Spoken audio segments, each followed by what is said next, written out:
Hi everybody, this is Summer with Done Naturally, and today we have a Did You Know? I would like to talk about foremilk and hindmilk. So a lot of times in lactation, people will hear an idea and then they kind of run away with it and they forget what the specificities of it are. And then we kind of just spirals into myths. So I want to really help you understand what we're talking about. So breast milk varies by age on how old the baby is. A preterm baby's mother makes a whole different kind of milk than if she'd had delivered at full term. A mother's milk changes as the baby ages. A mother's milk changes throughout the day. A mother's milk changes compared to another mother's milk. So, and there are different things inside of it, magical things. There is milk that is more lower fat, and there is milk that is more higher fat within one mother's milk. And that changes throughout the day. It can change also throughout a feeding. But we don't know when that happens. We don't know at what point in the day we have higher fat milk. We don't know when that mother's milk changes to a higher fat milk throughout a feeding.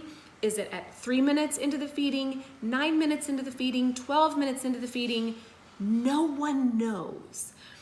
So when you hear about foremilk-hindmilk imbalance or a baby getting too much foremilk, it really doesn't happen all that often. Most of the time, babies breastfeed and they get a perfect balance of some of that lower fat milk and some of that higher fat milk. And that leads to yellow stools in the yellow family, kind of like people say, yellow mustard.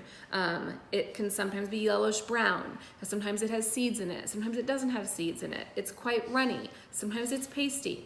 That means if we're having those color stools, that the baby is doing well and the baby is getting a good blend of the higher and the lower fat milk. Sometimes a baby can get more of the lower fat milk and less of the higher fat milk. And that can lead to kind of green, frothy, bubbly stools. The lower fat milk has some higher gases in it, so it kind of comes out with a little more gusto when they're stooling and makes for those green poops. And they're usually very green, not sort of green, green.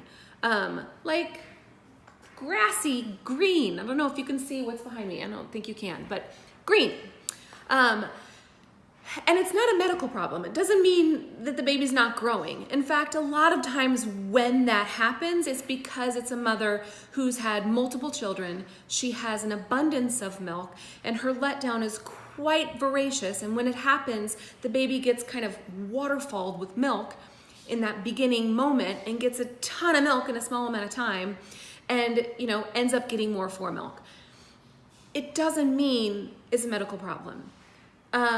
Are there things that we can do to kind of manage that? Of course, but not every mother has that. And it is more common in second-time moms, third-time moms, fourth-time moms. But we have to have those green, frothy, bubbly stools. So for someone to say, oh, you have foremilk-hindmilk imbalance, just, pump off your milk and then feed at the end. That's not a very good way to manage that because we don't even know. The specialists, the experts don't even know when that shift of foremilk and hindmilk happens. And of all the mammal milks, humans have the lowest fat milk on the planet. So we're really talking about minutia here, such minutia. If you guys have pumped and you see your, container of milk, at the top will be a very thin layer of fat that as it's stored kind of rises to the top. And it's usually really thin, ladies. I mean, don't have my glasses on so I can't tell what I'm doing, but it's not even a 1/4 inch, like an 1/8 or 1/16 of an inch, just like a little sliver of fat at the top. And the rest is more translucent. That's normal.